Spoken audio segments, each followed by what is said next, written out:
I will now introduce the presenter of today's seminar. He's Dr. Shri D.K. Hari and Dr. Srimati Hema Hari, both from Bharath Gyan, Chennai. So Dr. Hari and Dr. Hema Hari, the husband and wife duo, are founders of the Bharath Gyan, a forerunner in the Indian civilization knowledge studies, which was conceptualized 25 years with a mission to raise awareness about the knowledge, practices, and global connects of the Indian civilization over a millennia from an Indic perspective.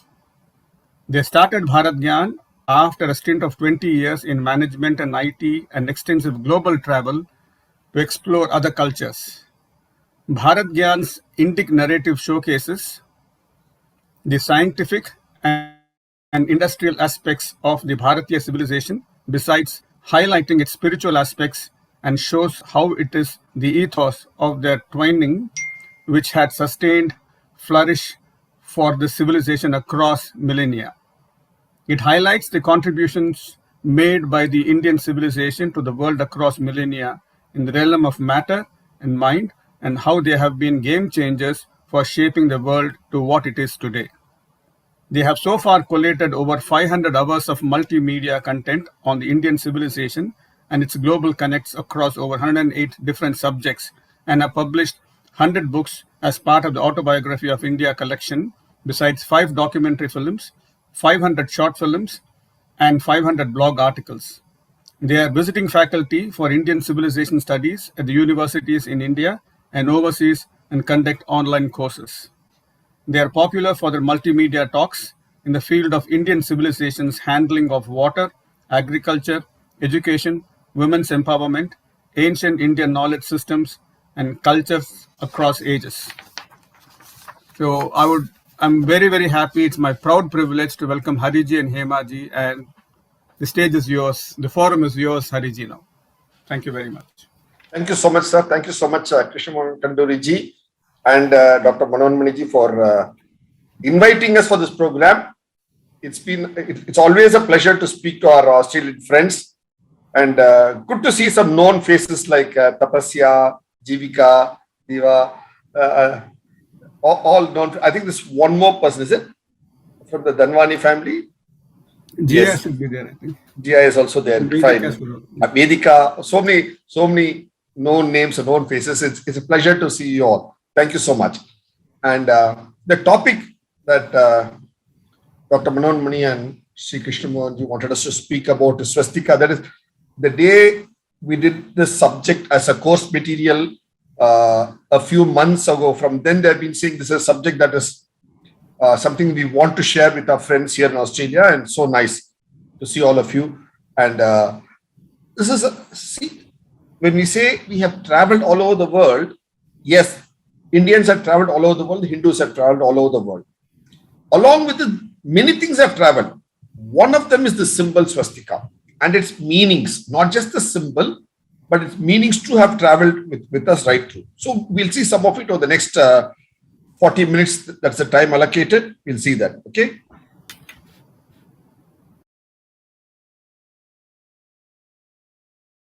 Okay.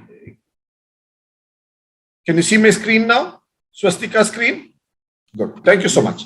So this is a symbol. Thank you, sir. So this is a symbol that we have been having with us. We see it as a holy sign, as a holy seal. What does it translate in the Indian languages? As Divya Drishti. Divya, the word Divya itself there comes from the word Div. And incidentally, from this word Div, which means to glow, to shine, that's why you got the word like Diya, from which you get the word Deva, isn't it? And you get the English word divine, and you get the Greek word Diva.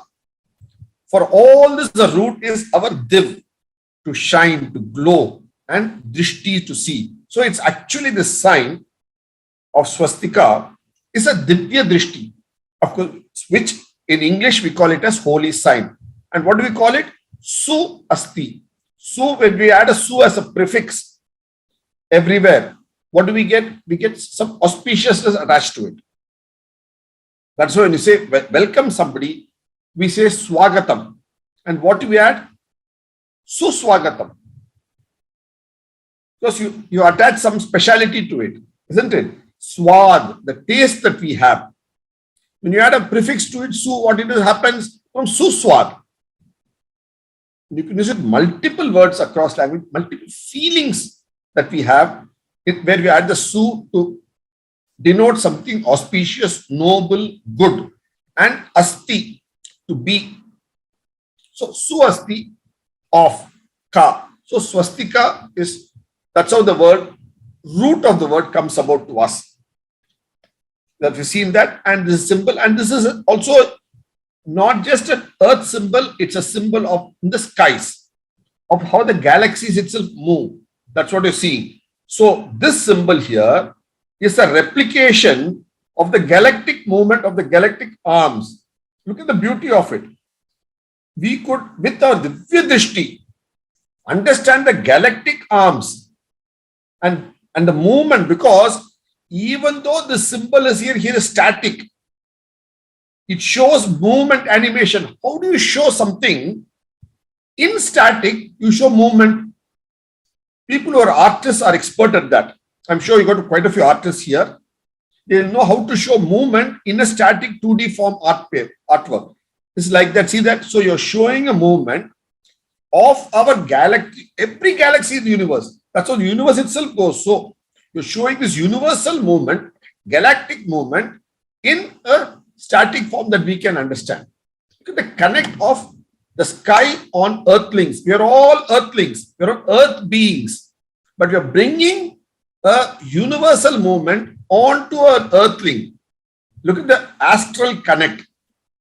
Don't just look at the stars, not look at the skies alone. It's a connecting the two and merging the two in our daily symbolism. Because everything in our lives is symbolic.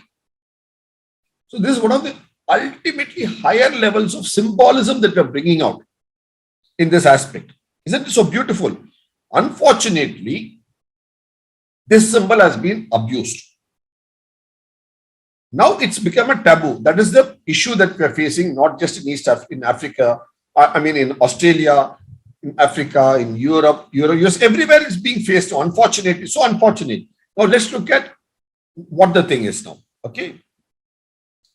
Now if you look at this, we say, but Hitler, let's be clear, Hitler did not use the word swastika at all. I think there's somebody waiting to join the class, something you can see, one of you can handle that, the group members can handle it. Yeah, we are aware of that, Hariji. Yeah, fine, okay, I leave it to your choice. Yeah. Okay, so Hitler did, let's be clear one thing, because when we see the earlier slide, this term was abused, the symbol was abused. Let's go to the core idea. He did not use the word swastika at all. That's a fundamental point. And what does he use actually? He uses the word Hakenkreuz. It's a German word, or Hakenkreuzen, okay, which in English translated means hooked cross. This is the German term that's being used here, and the English translation term that's being used here. That's all. So it's now, so if somebody says Hitler used swastika, no, you can categorically say he did not use it. Why do we say that?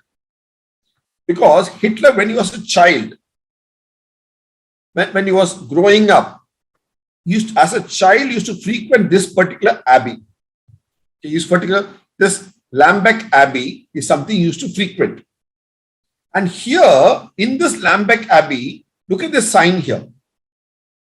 This is a hook cross, what we call as the Hakenkreuz. That's there, see, it's there in the abbey. So he is used to seeing this. Look at the sign here. So this is what he is seeing. He is seeing a hook cross, clearly shown here. It's 1869. Look at his period of time. This is what is being used there. And that's what he sees. And look at how this Hakenkreuz, hook cross, in German Christian movement, the logos have moved between 1932, 1935, 1937, the key years of the movement, Hitler's movement. Look at that, how it's moved. So it's not a Hindu symbol at all. It was used in a very Christian, theological, church, abbey sense. That's a fundamental point we have to get to. It's not a symbol of swastika, which he didn't at all. Now going on next point, the Nazi propaganda, because Nazis are all about propaganda system. They had a magazine for their propaganda. And what did they call that magazine? They called it Hakenkreuz banner. They didn't call the magazine a swastika banner. Mind you, suppose they had used swastika, they should have called the magazine a swastika banner. No, look at this here. Clearly Hakenkreuz banner on a different date, again Hakenkreuz banner. Look at it very clearly. Hakenkreuz banner with the German eagle. So very clearly they call their propaganda magazine as Hakenkreuz banner. Now coming on to how did this idea of Hakenkreuz, which is German, become swastika? And we are getting hit by it now. For something used in the 1930s, why are we getting hit by it? There are three primary reasons. We should understand these three primary reasons. One, that's where the actual narrative change happens. From a Hakenkreuz to a swastika. First is an Irish-English translation. Second is a New York Times article. Third is the Google algorithm all of us use. Very unfortunate, but this is the one that's continuing now. While these two are all history, this is today's reality. Let's look at these 3 points. In the English translation of the German work, Mein Kampf, an Irish Christian priest by name James Vincent Murphy, he translated the word Hakenkreuz, which we should actually translate it as hook cross in English, but he translated it as swastika. That is where the genesis of the problem is. And from there, the misrepresentation starts for us. So here is somebody sitting in Ireland, a Christian priest, who mistranslates it from German to English, because swastika is not an English word, but he uses that word there. So obviously, it's wanton or unwanted mischief, or that is not getting into that point. No, but the point is that's what it's happened. It's historical record. At that time, Max Muller, who was in an advanced age, what does he say? He's a German scholar of both Sanskrit and English. He clearly says, no, the two are separate. He separates the two. He says, Hakenkreuz is different, swastika is different. But nobody listens to him. He's ignored. So there were people, when this was done, they said, no, it's not so. But still they didn't listen to him. See, and this is the next, I said the second point I told you here. One, we saw the Irish English translation. The second is a New York Times. Look at here what New York Times does.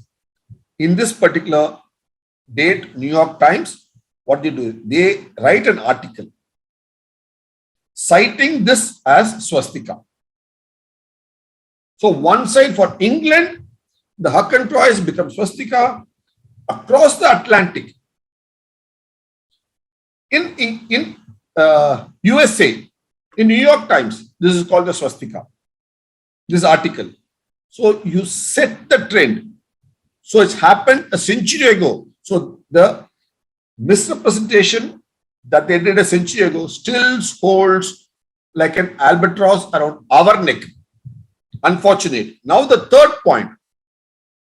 All of us use Google search. Who doesn't use Google search in this session here? I can see Vikas is smiling.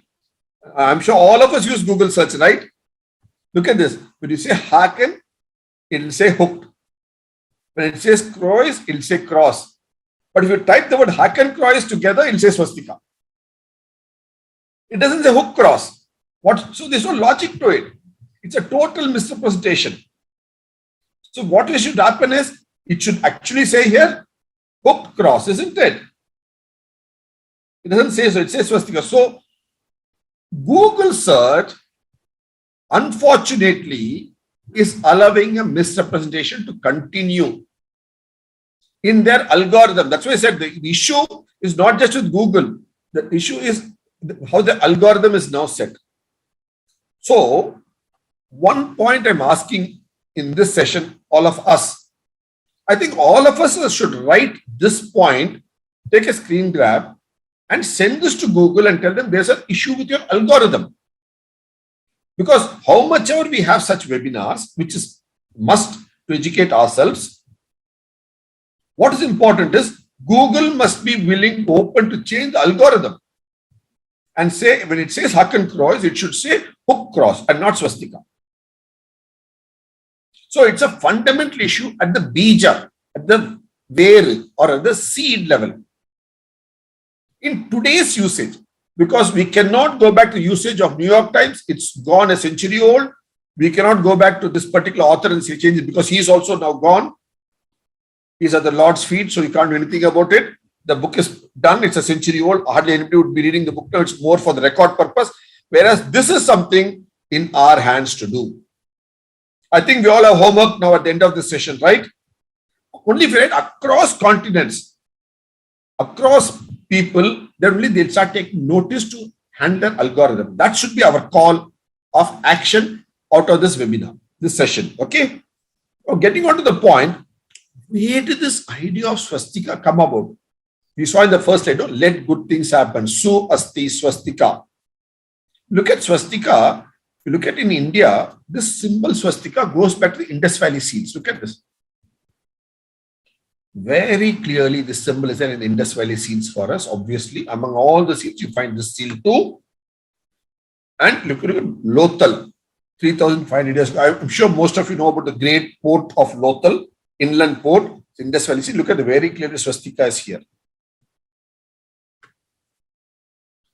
Look at this. This is a gold swastika amulet that people wear from Takshashila. It's a national museum. Clear sign of swastika here with a heart. All of you think putting a heart emblem is new. This is as old as 5,000 years. Putting a heart and arrow, we all think it's a new age emblem, new age symbol. There, see, it's part of the swastika here. Look at this. This is a motif found in one of the trenches. A small motif, just a couple of centimeters wide. This is, look at this again in Punjab. Again, a symbol of swastika. Look at all the antiquities, 5,000 plus years. And when you show a sign of Shiva in Mes Ayan in Afghanistan, you're showing Shiva and there you're showing the swastika. See at the feet here. This is 2,300 years ago. So Shiva is there at the divine, at Shiva's divine feet. Because you got a Trishula here, you can clearly see it's a Shiva with Trishul. That's how we make out it Shiva. Here also Trishuls, you can see here. This is in Afghanistan. Of course, those days Afghanistan was full of Hindus. Unfortunately, today there is not even one left. Sad. That's a different point. But you can see it very clearly here. Look at this statue of Shiva. This is a source of copper in Afghanistan, Logar province. This is a place full of copper deposits. Obviously, metallurgy working, so they had this. Look at the huge Shiva statue there. This is that temple, old temple, which was flourishing temple 4,000 years ago. That's where it is in Afghanistan. Now let's look at some of the coins. Very clearly you can see the coin here. This is a Mauryan coin. And the Indian coin on Mahavir Jayanti, India still releases with the swastika. We just released a commemorative coin, but it says a swastika on it. So it's a still valid symbol in India. Let's look at the ancient urns that were used very clearly. Auspicious good sign. And I'm sure many of you ladies, they still put kolam.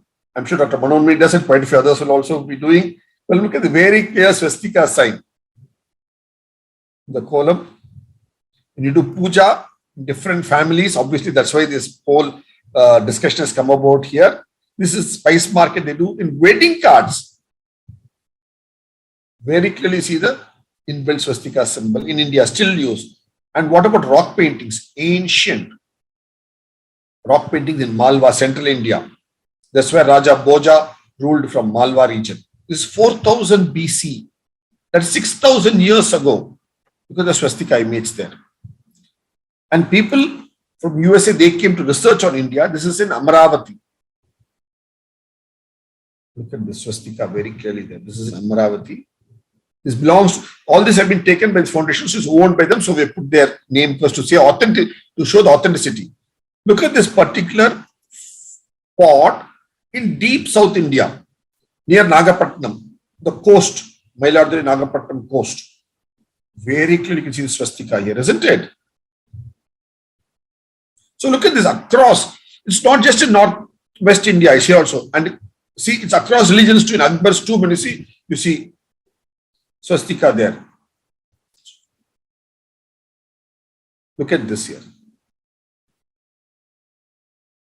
This is Manoharapura inscription of the Tirthankaras. It's a Jain motive. So we've seen it in Islam, Hinduism, Jain, everywhere you see it. And they have a meaning for it. Shubh Labh. See, when we speak about Labh, we think Labh is profiteering. But it's only in the Indian tradition. You have Labh is good.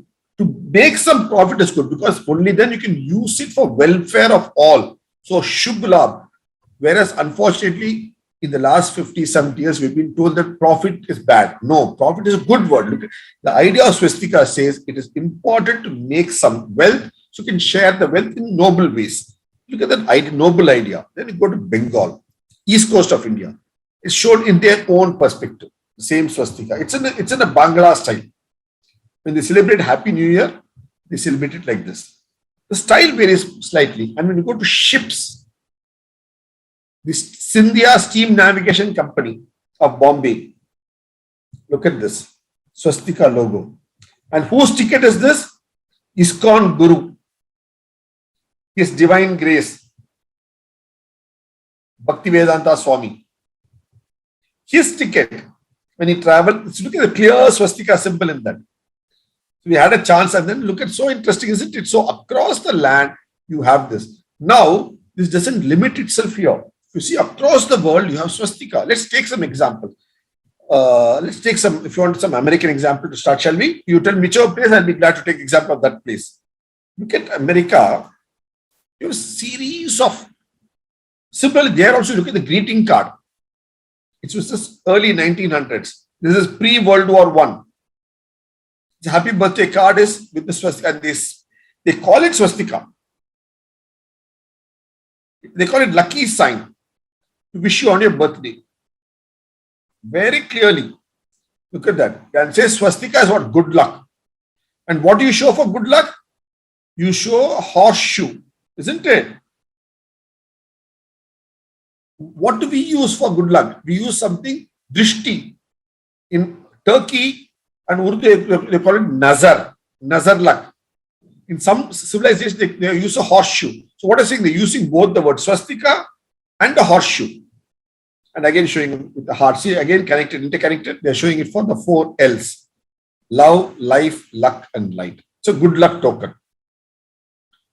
And it's explained so as a good luck emblem on the card. It's a Central American of the cliff dwellers of Mexico. The mound builders. That is talking about the Mayan, Aztec, Inca civilization going back. So it is not of a recent American origin, but going back millennia is what they are saying, to bring good luck, life and prosperity. And see here, this is a pre-war postcard of luck. In ancient days, swastika possessed a magic charm and shielded its possessor from danger and from harm. To you, it brings good wishes. And if I had the power, it would bring you all life holds dear this very day and hour. So it's a poetry built around swastika. This again pre-World War I. See, it's very clearly in a positive way. To my dear friend, again swastika. Look at across times. And let's look at the Theosophical Society. I don't know whether you have a Theosophical Society in Australia, but if you have, these are 2 people who started the Theosophical Society, Madame Blavatsky and Olcott. In the logo itself, you have swastika. Of course, you have in the Devanagari script Om, you also have the swastika there. And look at this. This is about a snake eating its own tail. That's a cosmic cycle. the cosmic cycle in which you have a star and you have all other emblems. This is the yin and yang, all that you have. So, but you clearly have a swastika in it. This is their logo. So it's used across. And let's look at the American military. Or before we'll go to the Navajo tribe. This is where the Navajo tribe is in the Rockies. Very clear. Look at the rugs they are making here. Very clearly. 1925, their carpets. And this is the New Mexico, USA theater, the entrance point. Let's again go to the American military. Yes, sir. The Naval Office building in California is a swastika shaped building. You can't get more detail. Look at this. The 45th Infantry of the US Army National Guard, the shoulder badge has a swastika in it along with an American eagle. Very clearly. And this is a US Army Boeing plane with a swastika emblem. Look at this, US Army Boeing plane. A swastika emblem in it. This is an insignia of the 1930s and was in force till 1941. So it clearly shows what? The swastika was not misconstrued or misused. It was used always in a positive sense. Look at the badge here. The swastika badge. This is 1912. This is a lady flying officer. The swastika badge. Similarly, if you look at buildings in USA, in the bridge, there's a swastika bridge because the full design is swastika here. Constructed in 1907. The close-up of it. And they say that this bridge was built as a tribute to the Native Indians. Because they were Native Americans, not Native Indians. That's a different story. They say Native Indians, but actually Native Americans built in their honor. And what you call Route 33, look at this here. It very clearly has a swastika in it for good fortune. So across the land, look at the very clear swastika symbols here. So you see this, and look at the buildings in New York, Manhattan, the patterns. This is in Chicago for good luck. And I'm coming to this one more point. Boy Scouts. All of you, I'm sure that many of you would have come across the idea of Boy Scouts. And the book, the first book of Boy Scout, their handy book, has a swastika in it. See? Very clear swastika in the Boy Scouts handy book given by Robert Baden-Powell in 1921. That's what it says. And he writes, and this has got a thanks badge with a swastika emblem in it. Very clearly made of 10-karat gold. And he writes very clearly, this little badge of ancient and widespread origin, he calls it widespread origin, as a sign of goodwill, is tendered to you as a token, small though it be, of great gratitude from the Boy Scouts. As a wearer of it, you will commend at all times the willing service of Scouts wherever you may be. Signed by Robert Baden-Powell. Very clearly speaking about the swastika in a positive way on 10/10/23. This is after the First World War. And this is signed by him, sending it as a card, gratitude card. So the Boy Scouts movement had adopted this as a primary sign.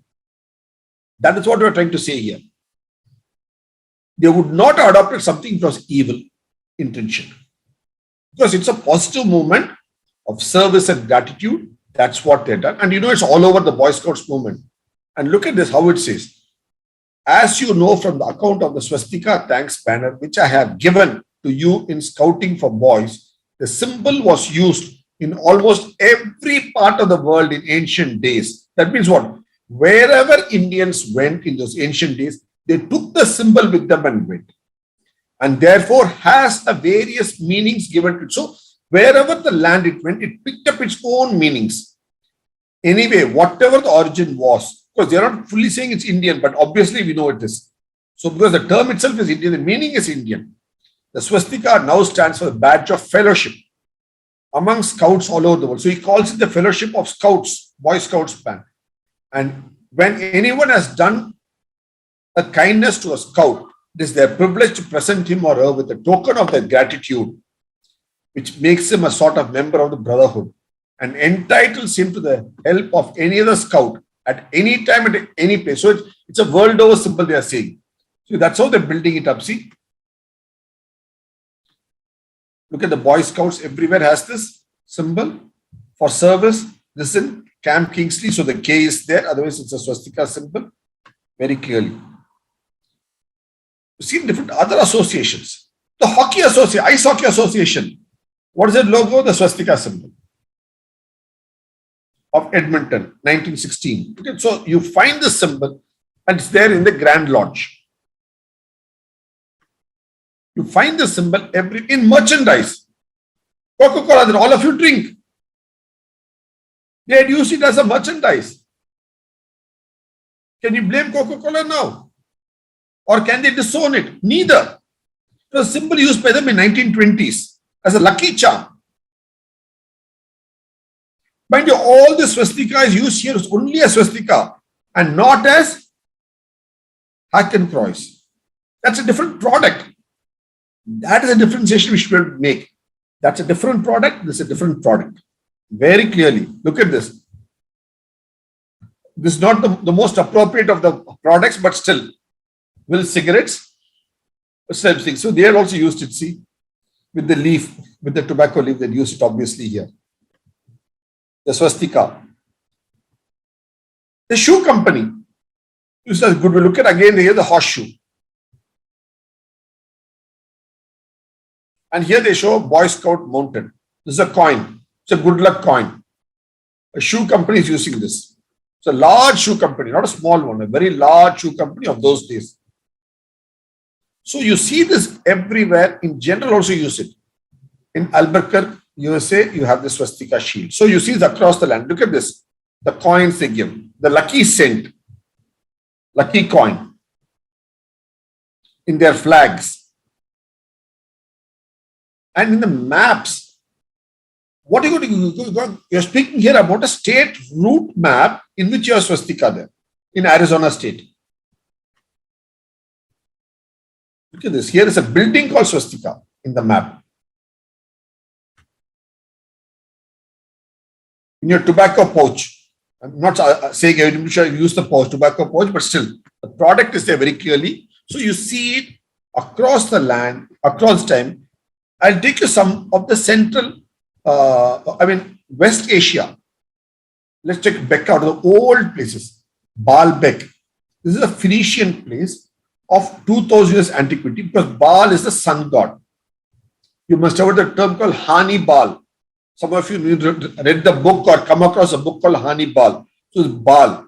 It's an ancient god of West Asia and Northern Africa. So look at this. In their Baal temple. Later it became a Heliopolis temple. Originally it was a Baal temple. This is in Beirut, Lebanon, a place called Becca, where you very clearly see swastika there. Then you come to Jordan. Look at the mosaic. Clearly swastika. Come to Arabia. In the Holy Quran. In the emblem itself, you have a swastika there. So you see this pan-religious. Let's go to Ethiopia, where the ancient man came from. They say, 60,000 years ago, 70,000 years ago. In the windows itself, the shape is all swastika. See here, it's here, swastika is here it is, swastika design. So let's go to Japan. In Japan, in the Buddha statue pedestal, you have swastika. There, look at the temple right on top here. You have swastika right here on the top. See here.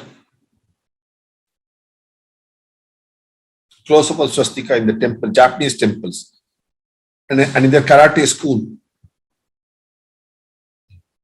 And in their inside the temple, in their altar, shrine, they have swastika. Their lanterns, they have swastika. In their route, wherever they show a temple in a map, a temple is shown with the swastika. Now, look at this, the beauty of this. Here is a Japanese tourist guide traveler's map. And how do you show temple? How do you show temple in India? You show it like this, isn't it? With a GoPro with a flag on it. Or if you have a church, you show a church with a spire and a cross on it. Isn't it? Or you show a mosque with a crescent on it. How does the Japanese show Japanese temple? With a swastika. So look at the way symbolismly it means a place of goodness. Very clearly. And the ceramic store too in Nara, because Nara is famous for ceramics. Japanese ceramics are very famous. That's why we took that.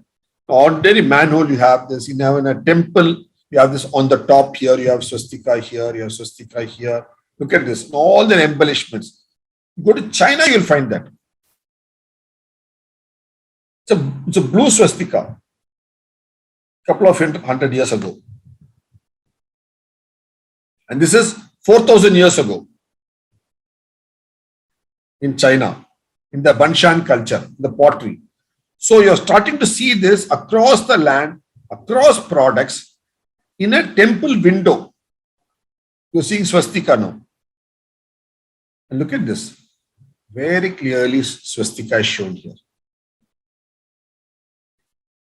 This is called a silk comet atlas. They all speak of different comets. Watch this very cautiously. What are they showing you?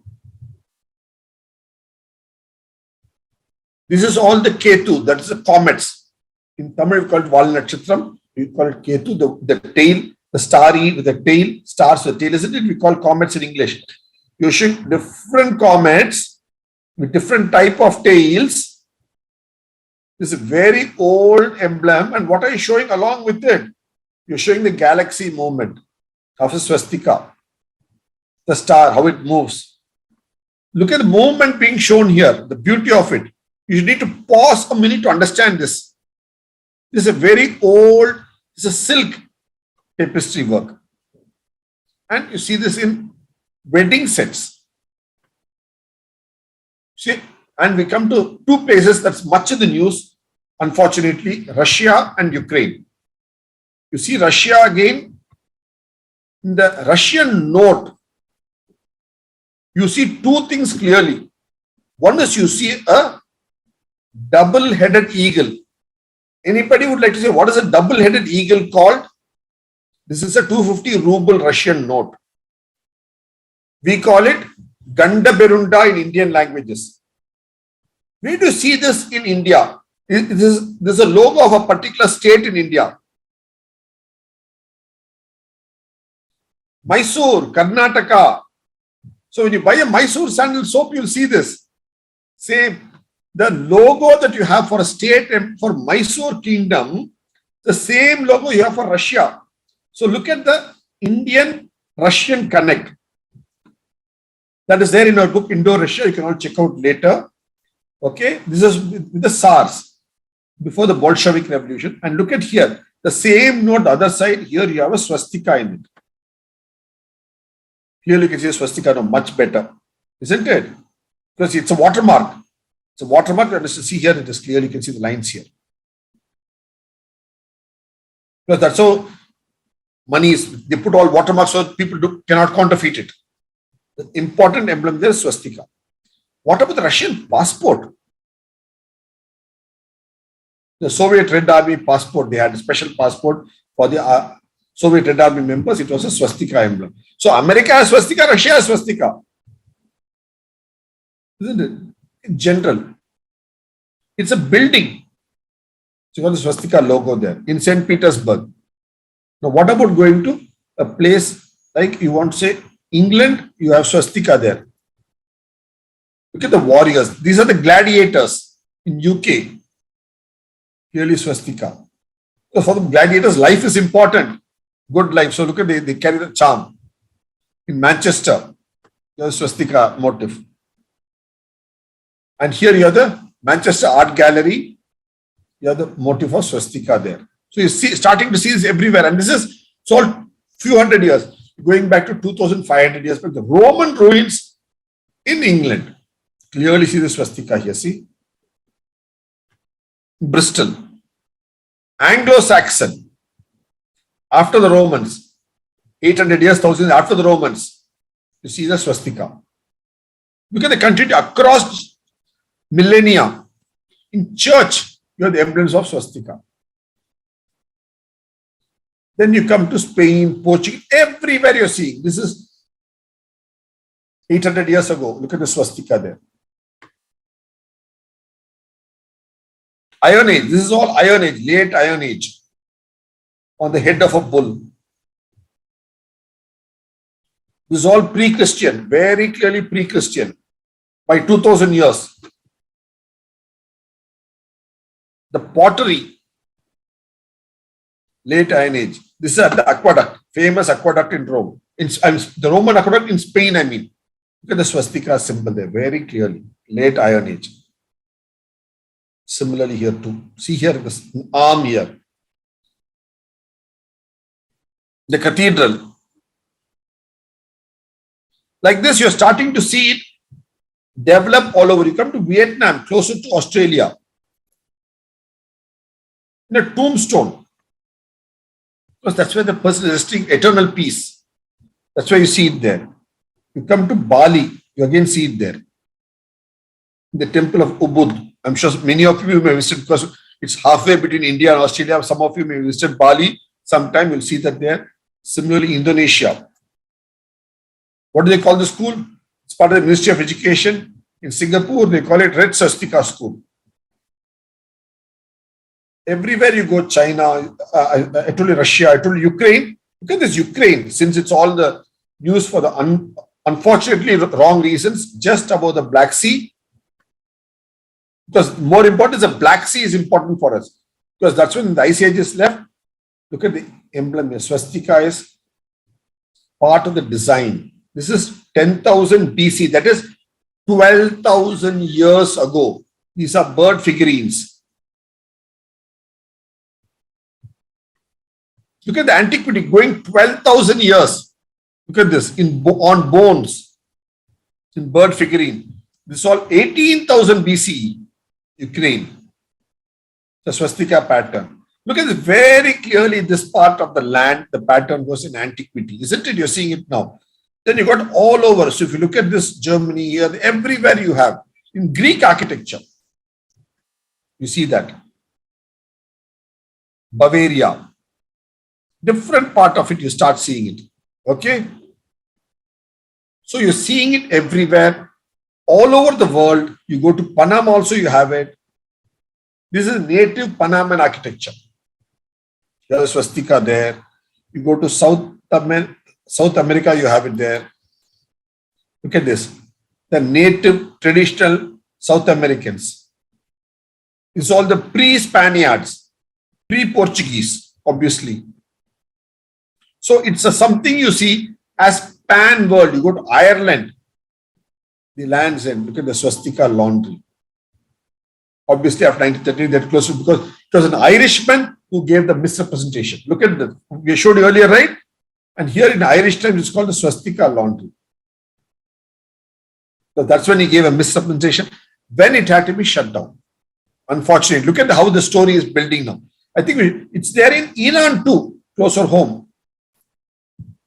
Look at the ancient ones. Clearly, it's here, swastika. See, in Quiche Island, it's engraved in stone. Speaking about the revolving sun wheel, the idea I told you earlier, revolving galaxy. What are they symbolizing it as? Revolving sun wheel, continuing recreation. These are the early Persian, that is before pre-Islamic. And the same meaning we said, you're getting here. So do you see that across the land, the connection with swastika is so clearly there. So it's a symbol that stands. Very clear. It represents an idea. The way your various logos represent an idea, the swastika of our times also represent an idea because it's something, as I said, sun god, it's an astronomical symbol, it's multi-footed.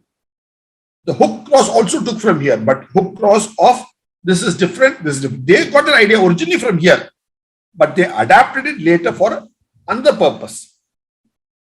So that is what I understand. So here is you got an astral symbol right in the sky of the galactic movement, and multiple galaxies make up the movement of the cosmos itself. I'm glad because he's also trying to animate it with his hand. Very, very nice of you. See, so involved with it, isn't it? Look at this, is a galactic movement. Nothing. How can you bring a galactic movement onto Earth to understand? If you show this today in a telescope, people will understand. Those days, did you have this for people to understand? You showed a swastika, they understood it. Isn't it? They understood it easily. Simple understanding was there for them. Like that, you see, many people's opinion on swastika is that, of course, we look at it in Rig Veda also, swastika is very clearly mentioned there. In Rig Veda, it's mentioned there. Various forms of swastika is mentioned there in Rig Veda. In Saptarishi Mandala, pole stars looked at as that.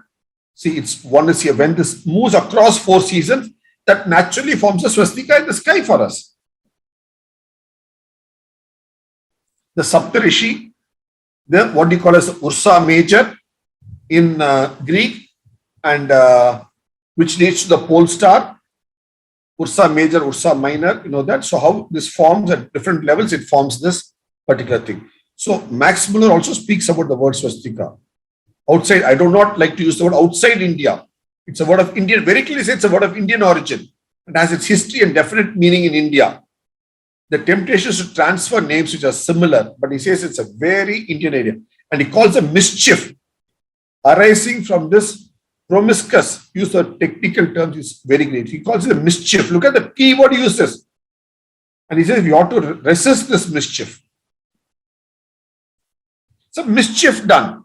And we are bearing the fruit of the unfortunate. Look at this. Undarsam. When he writes about the he calls it a sign of the sun's strength. You find almost every tradition of the world. You know, one of the holiest, oldest signs of the world, of the whirling might of will. Unstoppable whirling might of will of the galaxy, will of the universe. The sun is also a part, of which we are, the earth is also a part, of which we earthlings are also a part. So look at the larger idea. It's coming there in Vedic marriages, we all have that. Su asti, let's say, let good prevail. That's a term we use, isn't it? In zinc, we use that. Metallurgy. Zinc, which we show zinc with swastika symbol. I'm sure we did this in the class, we can show you, because zinc making is unique to India. So we have that. So it's every metal that is there. Then we in Vedic posture, yogic postures, you have swastika. They're one of the 8 types of yogic seats that you have swastika as a seat. So you have this use. There was, for the information of this group, there was a Hindu-Jewish summit held long back in which, 18 February 2008, where it was explained to them how it's a Hindu tradition. It's not what Hitler misused, and they recognize the symbol. The Jewish participants recognize that the symbol has been for millennia sacred Hindus long before its misappropriation by the Third Reich in Germany. Very clearly it says, and that was a distorted version of the sacred symbol and was misappropriated. So it's very clearly, there's a joint declaration in Jerusalem between the Hindus here and the Jews here. So 18th February. So it's part of the declaration that we all agreed that it will be our symbol. So what can we use it for? One, it's a scientific symbol we have seen now of the galaxy, the whirlpool.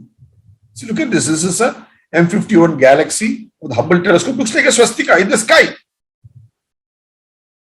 And this is a swastika of the multiple galaxies as per quantum mechanics.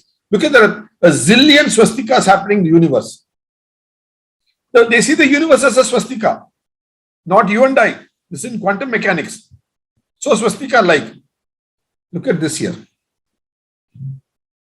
The dynamics, it looks so much like swastika. He says this is one of the most beautiful things we experience is the mysterious. It's the source of all true art and science. That's how it comes. Now, what have we used swastika in India for? We say, Su Asti, be capable. So be healthy. So the swastika is the one about wellness, goodness, well-being. What have we used? See, today you use like a red cross or a red crescent. Whereas what should be using is, we should be using is the way red cross is actually an inverse of the Swiss flag. Red crescent is again because Islamic countries didn't want to use a red cross, they used a red crescent. They adopted a red crescent for humanitarian service based on religion. Whereas that's because, how did the red cross come about? Because it's an inversion of the Swiss flag. That's why the capital of Red Cross is in Geneva. Nothing but inversion of Swiss flag. Putting it the other way around. That's all a Red Cross is all about. Because he was a Swiss, the founder was. Similarly, so that's how it comes about. Used in First and Second World Wars, so the enemy knows it is a medicine vehicle, do not attack it. That's what came about. So when the armed forces and all can use this Red Cross, and they say if anybody else uses it, there's a fine of 500 rupees for using it in India too. Whereas, which is the world's first symbol for healthcare, goodness, well-being. That's our swastika. So from time immemorial, swastika by the name itself means doing good. Swasti, well-being, wellness.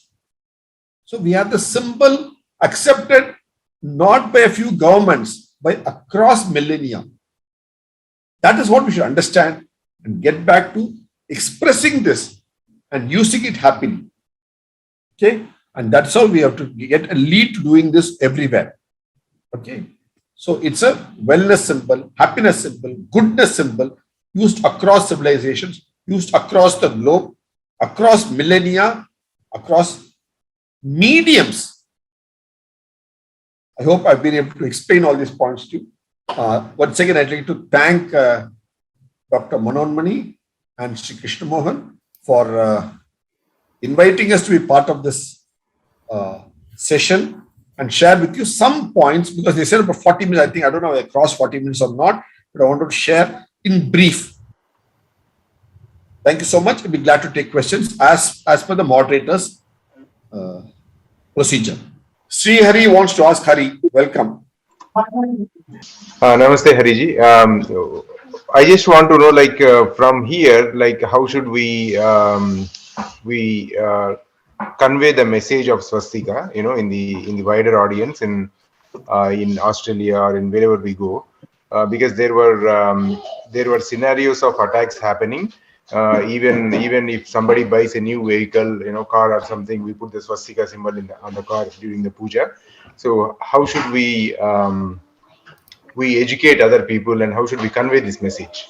What is the best way to communicate this message? First step is we should write to Google, all of us individually and collectively, and ask them that their algorithm has an issue. There's a fundamental issue. Because how much ever we effort, unless we change the algorithm or correct the algorithm, we are not going to proceed further. Because anybody, when they Google, they're going to get back to the same point. They'll say, look at this is what Google says. As if Google is a God-sent oracle or the final word. That's why sometimes I call it Googleshwara. Because they think whatever Google says is what Ishvara says. Well, that may not be totally true, but it's all the same. So that is a fundamental step. Then there is another, an Australian, I think from Perth, Mr. Holla. I'm sure Mr. Krishna Mohan and Dr. Manon will be aware of them. He's here. 12-page article. Hariji, he's here. He's here. Mr. Hollaji, they're fine. He's a 12-page article on that. And in our book, Unique to India, Brand Bharath, we have written a full chapter on this. Please read up. I'm sure Dr. Manonmani and Dr. Sri Krishna Mohan will be able to share that chapter, or they can share where the link to the book is. It will be available with them. Both of them have it with them, I know. Because it's part of their reading material in their course they did. I think Tapasi also has it.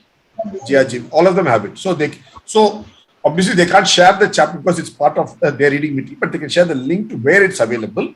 So before we take the issue, we should be aware of what the facts. Because when you take an issue forward and we are half aware of the facts, people will hit back and we have to fall back. So before you take an issue, you must be well versed on it.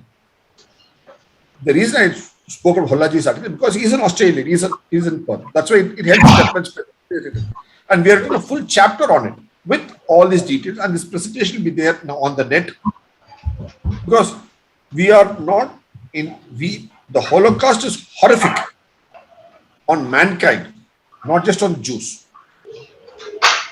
They're not no way condoning it. It's horrific beyond mention.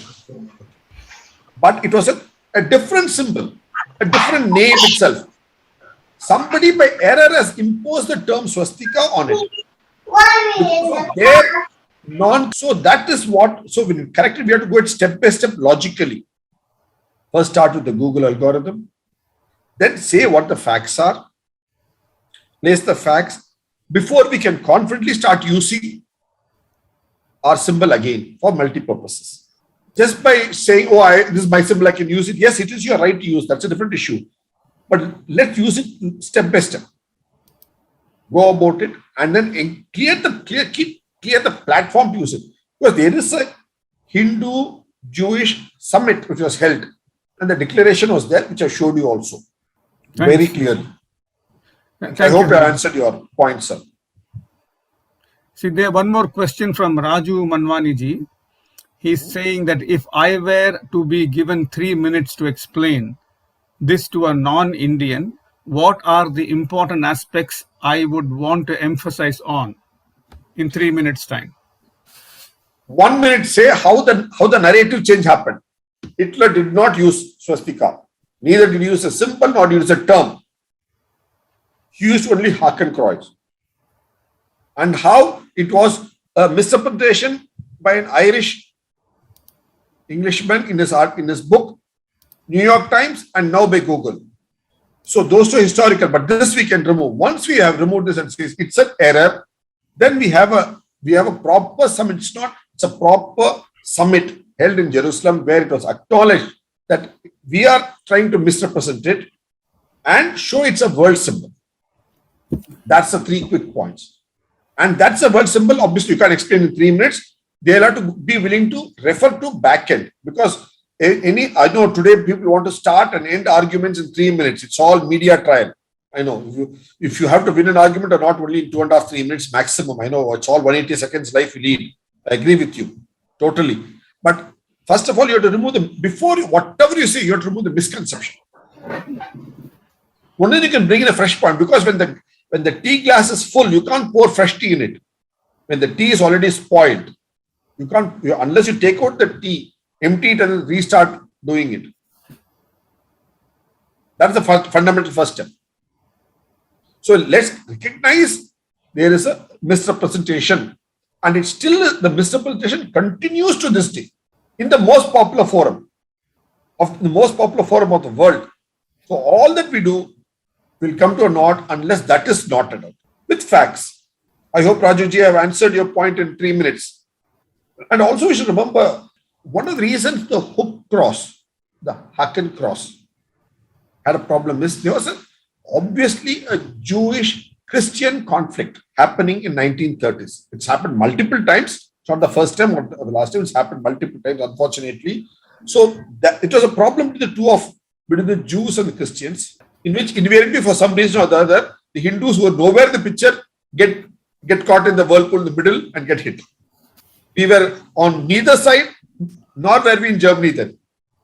Thank you, Hari. If you have the time, you can visit our website, bharathgyan.com, in which we have made about 100 3-minute films. It's called Amazing India series, all 3 minutes, all under 180 seconds. Thanks, Hari. There is one more question from Taksha Kamadji. So I have like a couple of questions. So the first question was, first of all, I would like to thank you for giving such an awesome session and spreading awareness regarding what is right and what is wrong.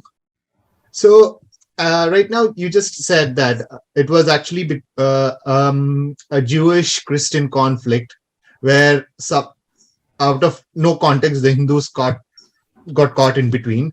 So the crossfire. So would it be something like this, where it is a Christian propaganda, like the Christian community knew that Hitler used that Hakenkreuz, but they made up in such a way that the Hakenkreuz, since it looks like the swastika, so they made made a deliberate misinterpretation so that the Hindu community gets a bad name rather than the Christians. Probably seems so. Well, I don't want to badmouth anybody, but what you say. Many people already said it so. Okay. It seems so, obviously. Okay. And one more question that I had was, so as your name Taksha goes, you are quite sharp. Oh, the name Taksha itself means to sharpen the blade and to be razor sharp. Yeah. And you're true to your name, sir. Taksha, you got Takshashila. Yes. Takshashila is a university. I'm sure that's where they were the sila, the stone, where the knife is sharpened, where the mind is sharpened, the human intellect is sharpened. So that's how the term Takshashila means. So you are sharp. Oh, thank you so much. Your name, sir. Yeah. So one more question that I had was, so basically Hitler used that symbol from Hakenkreuz. So and also is the considering the swastika was used anciently, it was found in ancient civilizations all around the world. So yes. So was it also a possibility that when the Christians they invaded these parts, so they found this symbol and they tried to adopt that into that Hakenkreuz? Christians have adopted many things, including the date of December 25. See, what has become it was closer to solstice. So it was birth of the SUN sun, which is in Rome called Naturalis Solis Invicti. Solis for solar sun, Invicti, invincible, return of the sun from the southern hemisphere to northern hemisphere, which was now you celebrate on December 21, the sun solstice return from Australia to India and beyond. That's what you celebrate. So only when Australia releases the sun on December 22nd, 23rd, we'll start getting the sun. If Australia holds it back, we won't get it, sir. Taksha, so you hold Tropic of Capricorn. You have to release it from there, isn't it? So that's like that. So what happened? So it's actually the birth of the sun. So birth of the SUN sun became birth of the SON sun. That is where, so Christianity has taken a lot of points from different other places. This is also probably like that. Okay. But we talk about calendar in our Hindu University America course, which Dr. Manon Mani, Shikeshmohan Ji and Jia, Jivika, Tapasya were attended. So we discussed that there. It's a part of our reading material in our books. Please, you can check it out. Sure. Thank you, Mr. Taksha. Thank you. Dhanyawad.